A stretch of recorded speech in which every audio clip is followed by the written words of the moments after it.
Hello, and welcome to Canine Dog Talk. We're going to talk about something incredibly difficult today, but it's also profoundly important for anyone who has ever truly loved a dog. We're going to talk about their final days and how we can learn to listen when they need us the most. You know, it's a fear that I think every dog owner has, right? That horrible thought that keeps you up at night. We know our dogs inside and out, but when the end is near, they start speaking a different language, one we're not always taught to understand. Recognizing these silent whispers, that's the key to giving them the peaceful farewell they deserve. So let's get into it. And look, this isn't about scaring you, not at all. This is about empowering you with knowledge.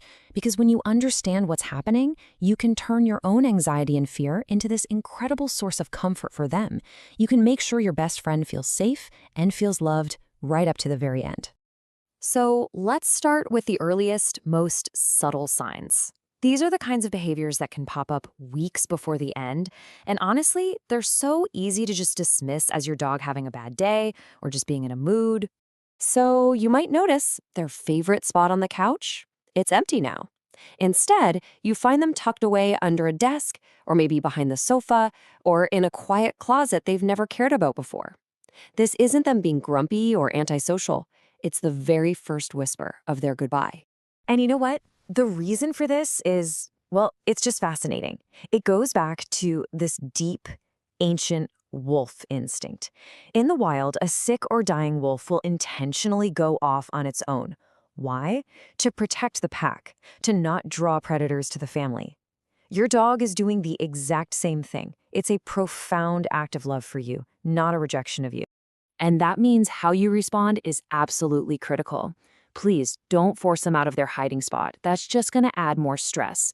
Instead, just go over, sit quietly on the floor nearby, and speak in a low, calm voice.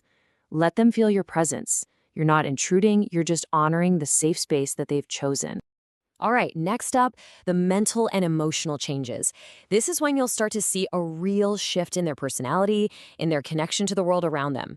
And for so many of us, this is where the heartbreak really starts to set in.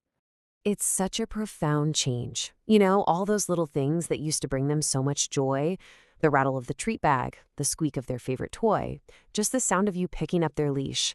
Suddenly it's met with nothing. It's not that the love is gone, it's that their body just isn't capable of mustering that excitement anymore. And you know what? There's actual science behind this. As their body begins the process of shutting down, it has to redirect every last bit of energy to only the most essential functions. Research shows a huge drop, like 60%, in the activity of neurotransmitters like dopamine and endorphins, the chemicals that create feelings of pleasure and joy. Their system just isn't wired for it anymore. So this is on us. Our love has to adapt. The way we show it has to change. The long runs and the exciting games, that was love then. But now, love is sitting quietly by their side. Love is a gentle massage. It's just your warm, comforting presence. This next one, man, this one can be one of the toughest to see. Their gaze, it just changes. It's not really sadness, it's more like a distance. They might stare at a wall or look right past you. It's almost like, just like the slide says, they're seeing something that we just can't. Think of it like this. Their brain is going into power save mode. It's conserving every single drop of energy it has left. So the parts that handle complex thoughts and even visual processing are starting to power down. But here's the crucial part.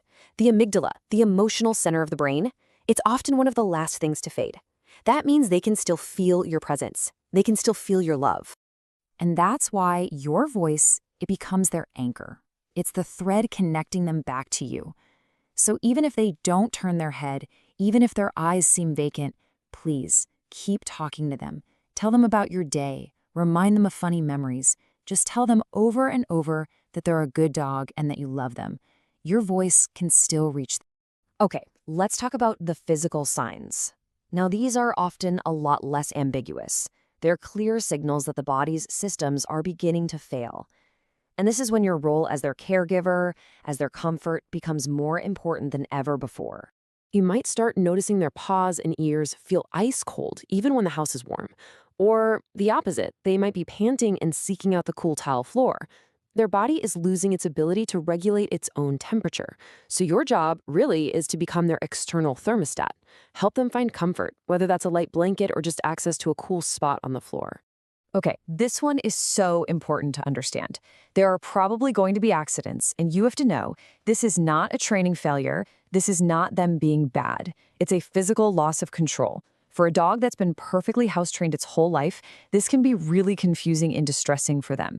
Seriously, how you react in these moments, it defines everything for them in their final days.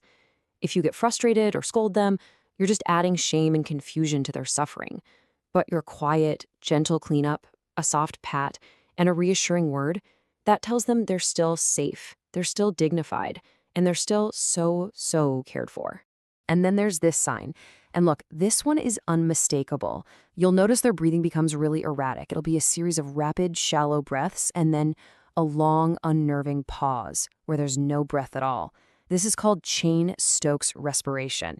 It's a reliable indicator that the body's core systems are failing and that the end is very near. When you see this breathing pattern, your presence is the single most powerful medicine you can offer. Nothing else matters more. Not a special bed, not a toy, just you being there. In fact, research shows that cortisol, the stress hormone, is significantly lower in dogs who pass away with their owner by their side. Whatever you do, please don't let them go through this alone. And that leads us to the final part. The final and maybe the most profound sign of all. And this one isn't something you just watch for. It's something you have to actively participate in. It is truly the final, priceless gift you can give your friend. It's something you might not realize, but so many dogs, in their final hours, they hold on. They fight through pain because their deepest, most primal instinct is to protect you, and they can feel your grief. In a way, they are waiting. They are waiting for your permission to finally let go. Your voice, giving them that release, is the most loving thing you can possibly do. Get close and tell them. Tell them they were the best dog. Tell them their job of taking care of you is done, and that you're going to be okay. Tell them it's okay to rest now.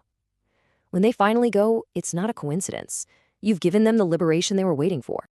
You know, the love we share with these incredible animals is just such a powerful, unbreakable bond. I'd like to take a moment to honor them today. If you feel up to it, please go to the comments and share the name of a dog who changed your life. Let's fill this space with their memory and honor these souls who loved us with everything they had. Thank you so much for walking through this difficult but vital topic with me. Understanding this final language, it really is the last and maybe the greatest act of love we can ever offer our best friends. Please subscribe to K9 Dog Talk for more guides like this, and take care of each other.